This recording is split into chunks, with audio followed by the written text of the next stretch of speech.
In this video, I want to talk to you guys about 10 things that you need to do every single time that you start a new job. And the reason I want to talk to you guys about this is because I've been a recruiter for 10 years now, and I've been in different jobs. I've obviously hired people for different jobs, and what I tend to see is a pattern, and I want to just help you guys for when you find a new job, what to do, and then maybe I'll make a video on what not to do. So let's jump straight into it. Number one, create a first 90 days financial plan, right? The first few months, you'll set your financial rhythm. Before your first paycheck, decide exactly where your money will go and stick to it. Keep doing it. Keep doing this over and over and over.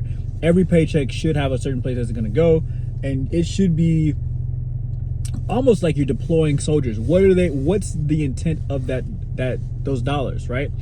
Write down your monthly expenses, set savings and investment targets, and automate everything. And if you're a Christian like myself, also take 10% of your income and tithe to your church. Right. Number two, build or rebuild your emergency fund. Right. Job security is not guaranteed, and unexpected costs are guaranteed. Right. You never know what's going to happen. You're obviously in a place right now where you're about to start a new job. So there's a reason why you're not at the old job anymore. And so don't think that can't happen again. That's usually what I see a lot of times. Is like some people, they get pay raises, they go to different companies, they do this, they do that. You probably thought the same thing that you think about this new job, the same way you thought about the old job when you first started. So don't feel like whatever you're getting yourself into is solid and permanent, because it's not, right? Save 3 to 6 months of living expenses in a separate high yield savings account. Separate. Treat it like a don't touch this fund, or maybe even not even a maybe later fund. Like, just put it over there, don't touch it. This is for in case this happens again, right? Number three, avoid lifestyle inflation. Most people increase spending the moment their paycheck increases, canceling out all progress. The purpose of you making more money is so that way you have more profit. You treat your life like a business, it will then pay you like one, and it will seem as if it is one. Because what happens is that a lot of people, they get an income, which also maybe is $60, $70, $80, $90,000, and right now their expenses are, maybe $40,000 a year. But when their income doubles, so does their expenses. And so now you make $90,000, but you also pay $80,000 out to whatever you pay it out to. You have to avoid that crap with all costs, right? Keep your lifestyle the same for at least 6 months. Use the raise to build wealth, not show wealth. Totally different. Number four, pay off high interest debt first. Credit card and personal loans destroy wealth faster than you can earn it, right? Use your new income to crush any debt over 10% interest before buying anything new or flashy, right? Whether that's your car, sorry, my eye is like bother me. Whether that's your car, whether that's I don't know, just credit cards you got saved. Like, sometimes you got to pay some of that crap off, right? I'm not saying you pay off your car if you have a $60,000 car, you owe $54,000. Like, I'm not saying you need to do that. And you have it just use discernment, right? Like, use discernment. Number five, start investing immediately, or start increasing your investments immediately. Time in the market beats timing the market. The sooner you start, the easier your future becomes.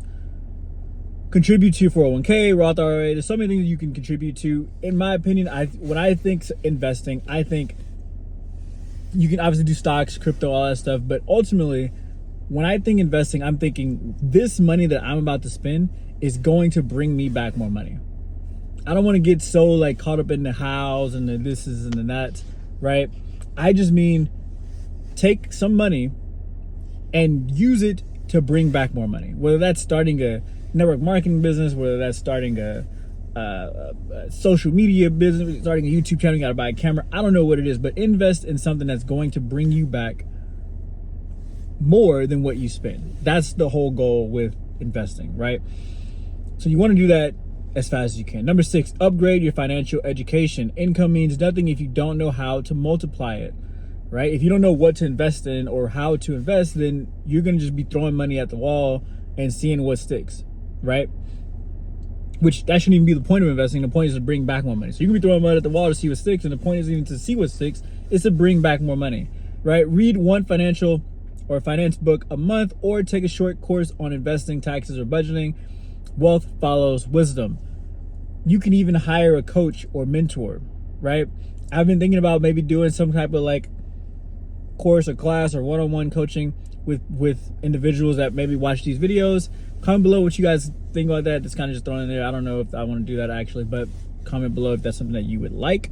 And maybe I don't know, maybe I'll do something like that, right? But you gotta invest in your financial education, right? Whether that's podcasts, reading a book, whatever you gotta do it, right?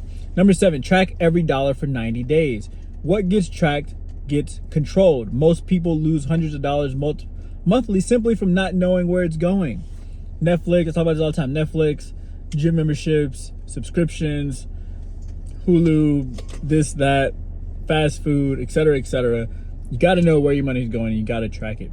Use an app to do so. Don't just write all this stuff down on paper, because it's just, we're emotional creatures, and one day you'll do it and the next day you won't, and you'll get off track and this and that. Just don't rely on willpower, right? Go get an app. Most apps, if you have a bank account online, there's a way you can look at all your transactions. Go look at it, right? And get that stuff taken care of. Number 8, review and optimize your benefits. Employers often give free money and people ignore it. Check to see if your job offers 401k, HSA, or ESPP. Take full advantage. That's guaranteed return, right? Just go and do your research on the company that you're working for. Number 9, create a freedom account. You'll burn out if all your money goes to bills and savings.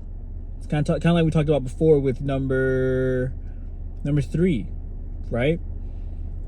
If you gotta create an account where this money here is just do what you want to with it, right? Don't have everything in your same account, because that's how you slip up. You want to have a separate account for just freedom spending, right? As long as that account has something in it, it's meant to be spent, right? Set aside 5 to 10% of your income for experiences, hobbies, personal growth, things that refresh and inspire you. For me, I put this under just spending, right? So anything outside of bills, investing, tithing, and paying off debt go into this box of spending. It's do what you want, right? And for me, I think the investing box, yes, it's for money, but also it's for personal growth and stuff like that too. I would even go as far as to say I would put a gym membership under investments, right? But ultimately, when it comes to spending, this is what are you doing for fun? Do you have a Netflix? This is where your Netflix goes. This is where your just your random crap that you just do outside of just having a normal day-to-day life, right? This is where that money goes, in your freedom account, right? If you want to travel, you want to go buy a smoothie, all that stuff goes in there, right? Number 10, and last but not least, build giving into your budget. True wealth flows through you, not just to you. Giving aligns your heart with gratitude and stewardship. This is why I say tithe 10% of your income, especially if you're a Christian. If you're not a Christian, you should probably just give somewhere, preferably a church. So I think that would be the best bet. However, decide what percentage you'll give, like a tithe, charity, or generosity fund, and make it a non-negotiable part of your financial rhythm. For me, I do 10% before taxes. That's the first thing that comes out of every single check.